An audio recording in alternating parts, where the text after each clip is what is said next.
Mercedes CLS has the upper exec marques firmly in its sights, particularly Audi's A7 and BMW's 6 Series Gran Coupe. The hybrid engines ensure lower running costs, but the style keeps up the executive expectations. While it may feel like an E-Class from behind the steering wheel, it somehow doesn't look as big from the outside, and looks extremely similar to its CLA Coupe younger brother. The CLS lineup consists of 2 petrol and 3 diesels. Mercedes Ireland expects this 83,000 CLS 220D AMG design line to be its biggest seller.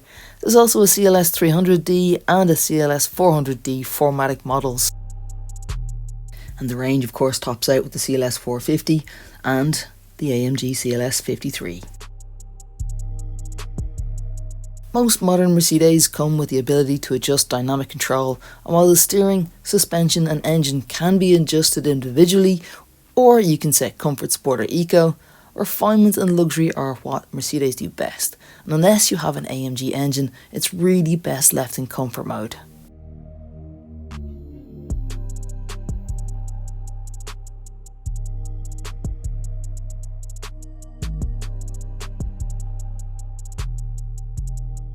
If you've driven one of Mercedes' latest launch models, you may notice the difference between those and this CLS facelift. It still feels incredibly luxurious, with supportive and comfortable seats and modern technology throughout. If you can, you should definitely option the Burmeister stereo, as is an experience in itself. That's not to say the standard stereo is any less of a good system, it's just the Burmeister stereo has a way of elevating the experience.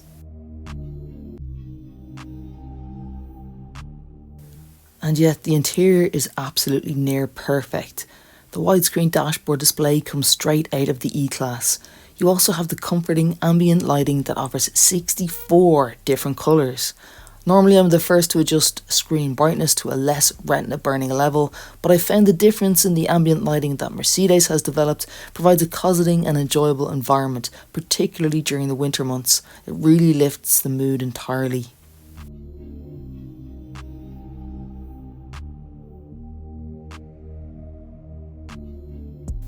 Mercedes has given us a new Nappa leather trimmed multifunction steering wheel, equipped with the same capacitive technology available on the facelifted E-Class and the latest C-Class.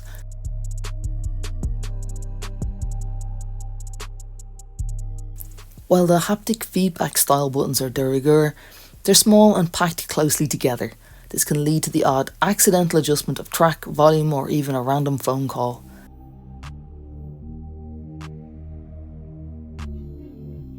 The new interiors are made up of a combination of material and leather upholstery. Now included is a centre console in open pore brown walnut or high gloss grey wood. The brown version lends itself to a higher quality finish. For some reason the grey has a slightly plasticky feel. The leather upholstery options have been expanded to include a new two-tone grey option and a black and brown combination.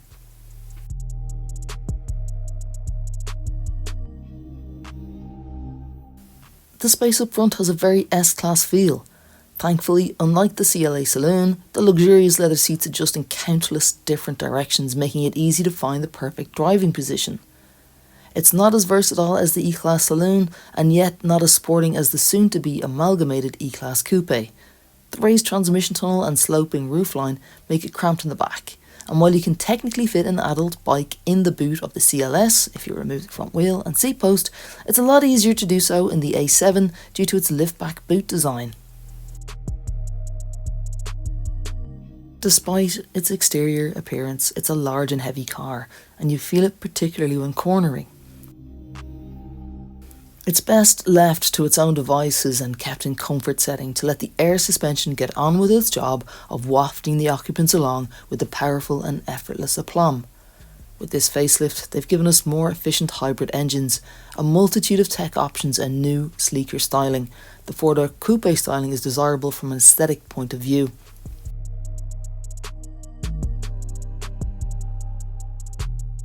It's all about the relaxing drive above anything else, and the sumptuous interior comes laden with kit and looks incredible at night. A new 4-cylinder engine helps pull all of this along.